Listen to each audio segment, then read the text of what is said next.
You are listening to an interview between me and Ali Dahesh. So, Ali, tell me a little bit about yourself. Well, yeah, pretty much I'm a MC, I'm a rapper, DJ, producer, video editor, electronic engineer, soul of this universe, I'm just blessed, a compassionate, humble dude that accepts everybody in this world. So that's who I am. Seems to be a lot of things then. Yeah, man, we keep it that way. Definitely. So, what's your rapper name, if you have any, and why did you choose it? Okay, my rapper name is Ali Dahesh, and that's actually the original birth name that was given to me by my parents when we came to Canada about 20 years ago. Um, the government messed up the spelling on the name, and it was Ali Daheshi. So on all my ideas that, but I had to keep it original, keep it from my roots, and came from Iran. So I had to really represent where I'm from, and not just my culture, but my family history as well too. So I felt like with what I speak about the freedom, unity, and love, and everything, I felt that it was significant for me to represent myself fully and bring that name to the spotlight rather than a name that I just chose. But for me, it relates like that because that's my struggle. So I have to explain my struggle, and my music explains my struggle. So it has to be my original name. So, you represent a lot. Do you feel that where you're from is a big team in your music? Yeah, it is. I mean, we have so much support back there. Iran is one of the places that's truly underground in hip hop, and a lot of people are oppressed. Their voices can't be heard, but they're able to do it. I mean, they're able to get it out there now with the internet. But a lot of people have a different vision of Iran. There is a lot of freedom out there. People are actually, able to record and stuff, but it just can't be freely promoted freely. Like they can't have shows like we do. So I mean, there's a lot of support. There's a lot of people that actually have our back, and I've seen in the last 2 3 years, I've seen it grow tremendously. And I met my brother Kasib, and together we started the movement Rastafarsi, and that brings light towards those people that want to get their voices heard. It's like it's a Rasta community, but it's also a hip hop community. It's a humanity. It's a humanitarian thing, and it's not just Persians. It's like everyone that's involved, and obviously it's inspired by that culture that believes in that as well. One, we all one. So it's a beautiful thing, and I think for us as anywhere in the part of the world, even if we see that we have a little bit more freedom than somebody else, it's our duty to be able to try and give that much freedom that we have to somebody else that doesn't have it. So that's where the international movement comes into play, and it's good to have a strong team that backs you, that's from your origin. You know what I mean? So I'm a soul of this earth, soul of this universe. But yeah, I was originated in Iran, and the more that I'm keeping true to my music and myself, I see the support growing a lot from there. So yeah. Absolutely. It seems you have a very universal message. Do you have any spiritual practice, by the way? A lot of my spiritual practice comes from my experiences, from what I went through with my family, from getting to, from Iran to Canada, pretty much. It wasn't just an airplane ride, it was a lot more than that. So the story is deep, and that alone has introduced me to a lot of different types of souls, such as yourself. And I take a lot of lessons from everyone that I meet. You know what I'm saying? Even when you go through tough situations, those are the moments you find some of the best answers. But sometimes it's not as clear as it should be, but it's gonna bring the best out of you. So I think that essence of life, and realizing that you are your own entity and there's no one like you, you are unique, it makes you very spiritual naturally. You know what I mean? That's very, very profound. So you mentioned you got into hip hop around 20 years ago when you got to Canada. Yeah, hip hop is something that I used to get my voice heard, my message heard, whether I was making beats or not. Um, I wanted to rap. At that time, I didn't speak English very well, so I used hip hop as my tutor in a way. Like it was something to teach me English, but also teach me the flow, teach me the melody. So bigger than just a language. Now I even rap in Farsi sometimes. I do a reggae type Farsi, choruses and things. I experiment with my music and my expressions, because music is an expression, right? So I do that with everything. So I think, yeah, it's a beautiful blessing that we have to be able to express ourselves. And for me, learning English and coming to this country was difficult, but like everything else, practice kind of, I'm not going to say makes perfect, because there's no perfection, there's no perfection in this world, but practice makes you more confident and makes you more, of wanting it. So. That's very dedicated, Ali. You mentioned you're an MC on top of being a producer and a beat maker as well. I mean, were you an MC first, or did you start making beats first, or what happened first? I guess the story has to go back to when I lived in Regina, Saskatchewan. We got sponsored there by Wesley United Church through a UNICEF program. So when we were refugees up in Greece, Athens, pretty much they brought us Canada, and we started there in Regina, Saskatchewan. At that point, I met my homie Tiwalde. He's part of my group Attack as well, but he's from Eritrea, and he kind of, under the same circumstances, they moved to the hood in that area, and we met. And over time, we liked hip hop and we wanted to rap, so we would freestyle to each other on beats, And so yeah, I guess emceeing was like what I picked up first. But then I realized that at that time, like, internet wasn't like it was now, so you couldn't find instrumentals as easy, So pretty much we decided to rap on other people's beats, and then I was like, no, I gotta make my own. So I got more into the beats after I realized that my rapping game wasn't that great. I had a heavy accent, and I hadn't understood how to use that to my advantage, how to use that flow to my advantage. So I really focused on making beats, and for many years that's what I focused on. Right, right. So recently, do you feel you're doing more rapping or more beat making? Recently, it's been more rapping, definitely, because I feel like I'm ready to get my message heard. It's gotten to the point where I've created a lot of beats. I've done a lot of albums with people, and I've also done a lot of albums for myself as well too. But I feel at this point I got a message. It's an important time in our lives, and I believe that my message relates to what we're dealing with politically, spiritually, just the natural essence of life, and how we're pretty much affecting the earth too, you know what I'm saying? So I feel like I have a lot to say, and I feel like I'm ready to speak. So now I try to find that perfect balance, but I also want to be a performer, and not an entertainer, but a performer, so I can get my message across. That's very profound. So what sort of rap style do you think you adopt? I mean, more braggadocio, where you brag about, your materialistic possessions. Is it honesty? Is it competition, realism? What's your rap style, would you say? I'd say honesty and realism, those two that you mentioned, I would say stand out to me. A lot of what I rap about is what I've experienced. So it's more poetry matched on beats. That's how I like to describe it. And, I try to naturally sing even if I don't have like the right vocal cords or anything. It's the freedom of expression. I'm big into that. And finding yourself is huge. So that honesty aspect is really key. Like, when I first started like making music, I wanted to be cool. I made a few songs at that time. I didn't really understand fully why I was doing it, but quickly I realized that I come from a place that not many people came from, or the people that have are not expressing themselves. So I really have to express myself. Right. So you mentioned you take inspiration from your real life experiences, and especially when you first came here. Are there any other experiences that you take inspiration from? Yeah, my travels. Because of music, I've been able to travel to some amazing places. Like I've gone to Cuba, and Cuba 3 years in. Pretty much, I went 1 year, skipped a year, then went 2 years in a row.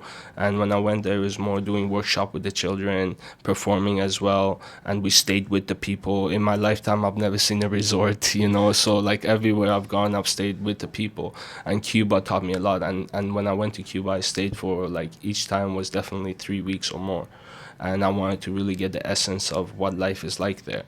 And those kind of experiences taught me a lot. And then going to Europe with Unknown Misery a couple of years ago, he's a legend in my eyes, and he's been an influential factor to me as an MC, like, and just as a friend and as a human. You know what I'm saying? So I've been able to really push that onto myself and say, wow, this guy does it and he's pushing me to do it. I can't wait. So it's like he took me to Europe, showed me some things that I've never seen, met some amazing people, empty-handed warriors, all around the world, East Garden, what I'm saying, in Amsterdam. So a lot of these people that I met from my travels and from just doing music, like even Rishi, meeting Rishi as well, yourself, and everybody, all these experiences, they're an inspiration to me. Like, at the event that we met at, the Rupert's event, I met a 12-year-old that was here from Iraq for 4 months. He just came here, and I talked to him, and that was so inspiring because I was looking at him like that was me when I came to Canada, and to see where I am now and all the things that I have achieved, to see that kid and what his future will be like, it's inspiring me to even dedicate more of my life to what I really want to do and find that balance. Definitely. You've also mentioned that you do a lot of producing and beat making and rapping yourself. Do you do any of the physical elements of hip hop, such as b-boying, graffiti, or DJing, for example? Well, yeah, I'll talk a little bit about the b-boying. When I was young, actually, when I lived in Greece, we were in like it was like the immigrant kind of hostile hotels that everyone lived in, and then in the main commons area, a lot of the families got together. There was me and this other kid. We used to always break dance and play chess. So there was this old sensei guy taught us chess, man. Like, we played chess and we would beat like all the people at the building. Old guys would come play us and we would beat them, and then go and watch the TV. And I didn't know it was hip hop at the time. I didn't have no idea what hip hop was, but I see these people like break dancing, and I was like, yo, I want to do that, So I did it, but then just over time, I kind of, like, just because of what I seen after that, I was hurt, man. Like, it was hard for me to dance again. So that's where all the MCing and things came. But then I adapted to DJing. So DJing became a part of my life in the last 5 years. I've done a lot of it. I haven't entered any competitions because I feel like I really have to sharpen up my skills on those terms. But I've DJed for the kids here in the city. I used to DJ for them a couple of years. I've DJed for Unknown Misery, Babylon War Child, and many other people that, come here and do shows.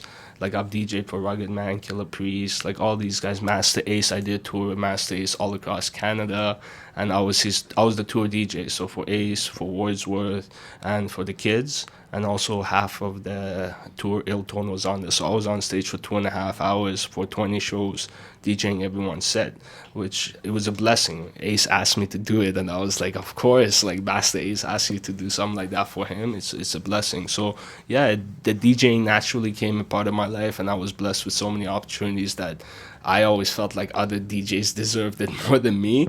But I'm grateful for that. So yeah, DJing I do as well too, and I like to draw, but I'm not crazy with graffiti or anything. But I like to scribble and scratch. That is actually quite amazing. I mean, that you've met so many famous icons in the hip hop game. Who would you say your favorite rappers are, and why? Definitely Tupac is my number one. I'll forever say that. Because he showed that, no matter where you come from, no matter where you go, no matter how much struggle you have a voice and you can make a change. And and it's funny, me and Unknown Misery had a conversation to the other day where Pac is also like a walking contradiction as well too, because like he did a lot of stuff. People are like, oh well, you speak about this but you did this wrong, but it shows that we're human.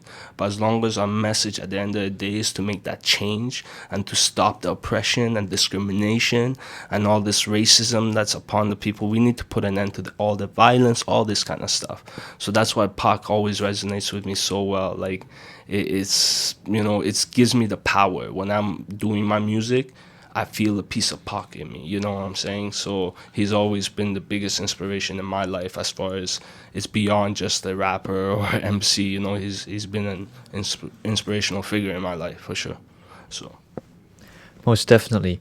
Which rap song or songs has inspired you the most? oh wow, that's a tricky one, because I never think of one specific song that's had huge effect on me. But like, it's a tough one, and if I really had to think about it, it's Only God Can Judge Me Now, because that was the song that really changed my whole life. Going from place to place, from country to country, and not feeling accepted by anyone, and not knowing what's gonna be, of your future, or where you're gonna go, or how many people you come across and change their lives, or how many people change your lives, or anything. It's like we don't have fully any answer to what even our full-on purpose is, but only God can judge me. Only God can say what I did was right or wrong. But I know in my heart, like Pac says, everything that I'm doing is for a reason, and it's righteous, Not in those exact words, but that's exactly what he meant. And what he's doing, he knows is right. And what I'm doing, I know is right. And it's going to change the world, whether I'm here or whether I'm not. Well, it's certainly good to know you have a purpose, Ali. Yo, thank you very much, man. Definitely. So, I mean, judging from what I've heard, you would obviously consider yourself part of the hip-hop community at large. Definitely. I mean, the hip hop community it's a beautiful community, and I've met so many amazing people through it. Not just artists or MCs, organizers. I met people that just love it, that just love listening, and I'm so thankful for meeting those people. So the community is great. I mean, it can always be better because we can make a lot more happen if we come together, but it's understandable. Everyone has their own lives, everyone trying to find themselves fully. But the opportunities that we do get to come together, the unity of the community is key, and the love is what's going to bring it all around. Most definitely. So, I mean, in lieu of the hip-hop community, what's your view on the hip-hop scene in Vancouver? I mean, hip hop scene in Vancouver, I'm gonna keep it on a positive tip. I think it's beautiful.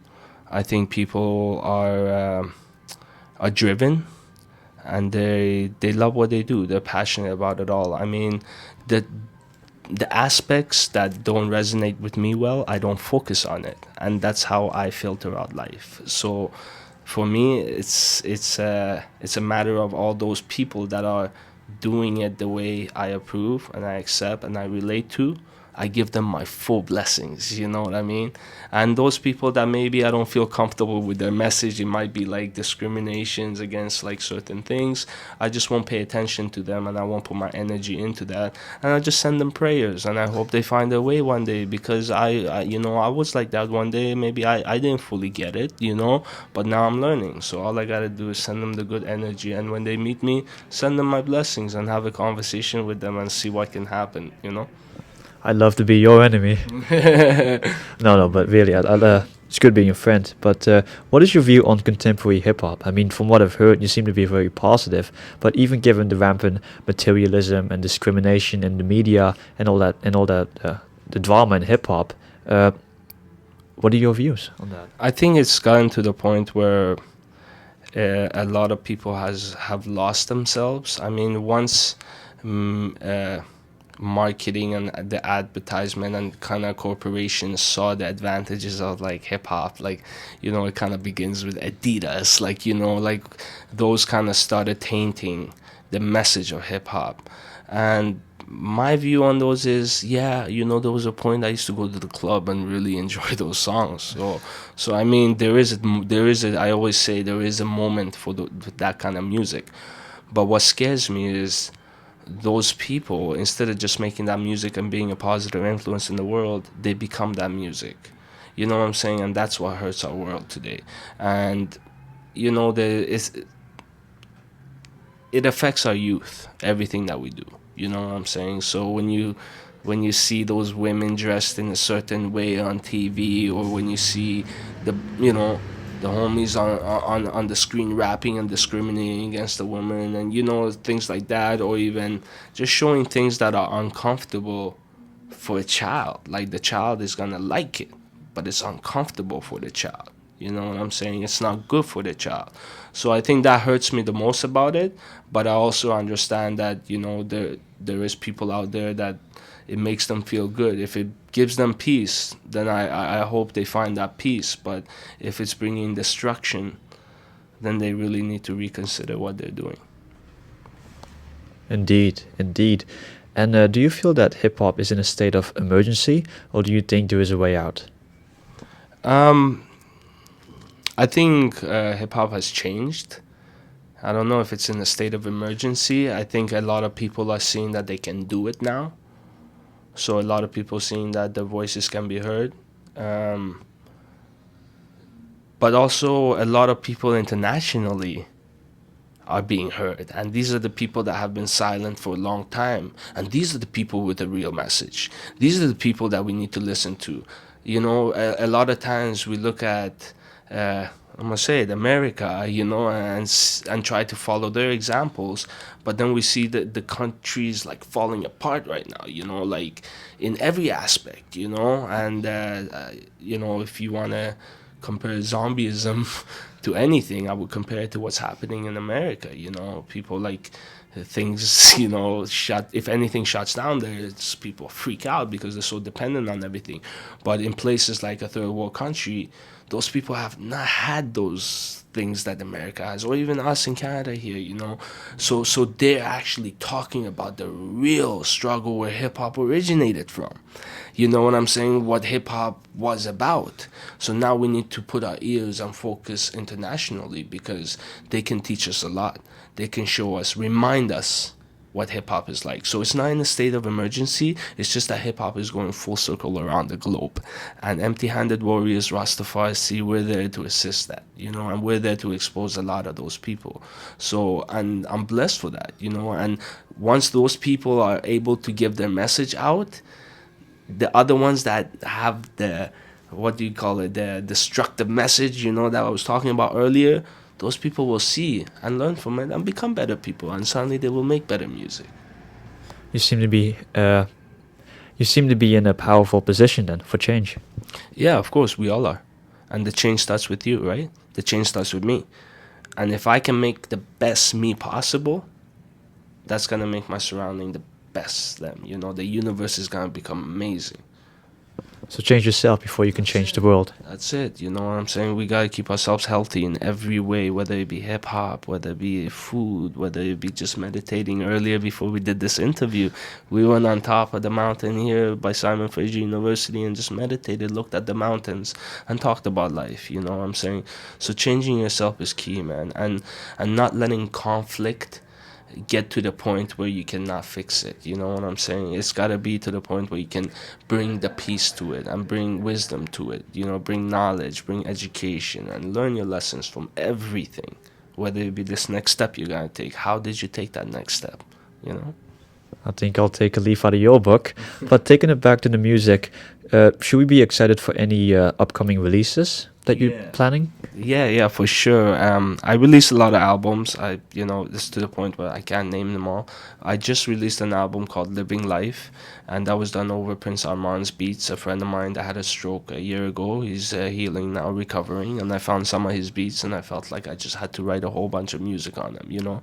So I released that. I did it in like a day, couple of days. I'm like that, you know. I splurged the energy.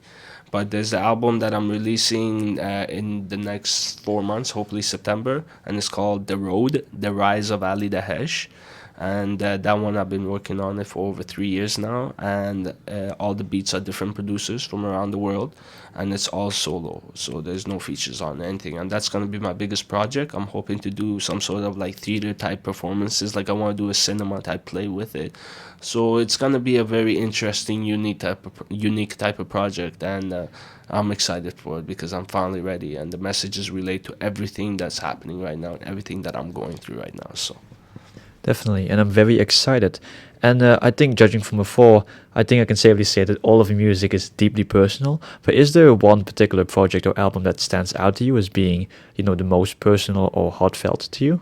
yeah, Stereotypical World, A War Story, and that album pretty much talks about my struggles and my escape from my country, and also it talks about my electronic background that I studied as well too. So I talk about time travel a lot and things like that. Those are the things that interest me. So I merged the two together because me being here and coming from that kind of struggle has felt like time travel. You know what I mean? So for me, like it's kind of crazy when I think about it right now. It's pretty cool. And Stereotypical World, definitely my first project, first album I did. At that time, I wasn't working on no other albums. It was my first one. So it's like I focus fully on that, and there's a lot of deep songs on that as well. So That's cool. So, how true is your hip hop persona to yourself? I mean, have you ever felt like faking any aspect of yourself, or have you always felt like keeping it true to yourself was the most important thing, the most important thing you could do? you know, I've always kept it true to myself. Even when I felt like, you know, I wasn't fully me, I've always kept it true to myself. And people remind me of that. And the message that I have is the compassionate message that I have, regardless of what I've done. I've always been me. And that's the greatest thing that I have. And people value that, I value that, and I see how much I'm loved by those people that I have met. So that itself is, yeah, it's amazing. It's a beautiful life, man. It's a great thing.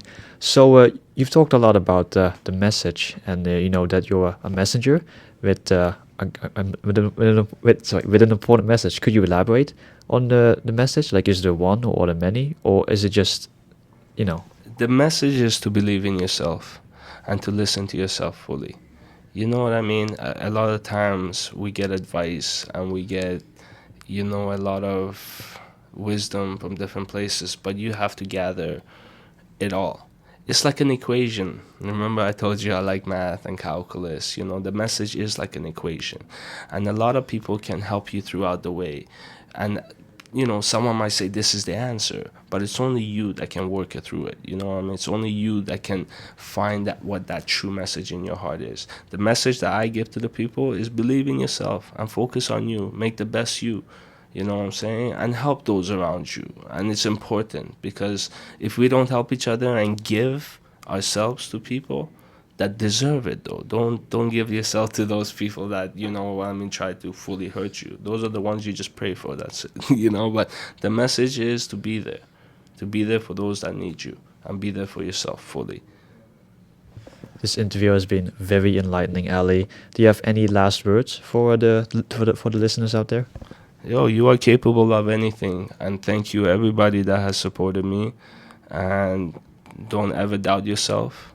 We are independent in this world, and travel the world, go meet people, go, you know, don't fall into the systematic ways of living, like, you know, step out of the boundaries and feel borderless, you know, don't feel like you're only from one country, you know, this world is ours, yo, like, you know, go experience different kinds of things that will help your soul flourish, you know.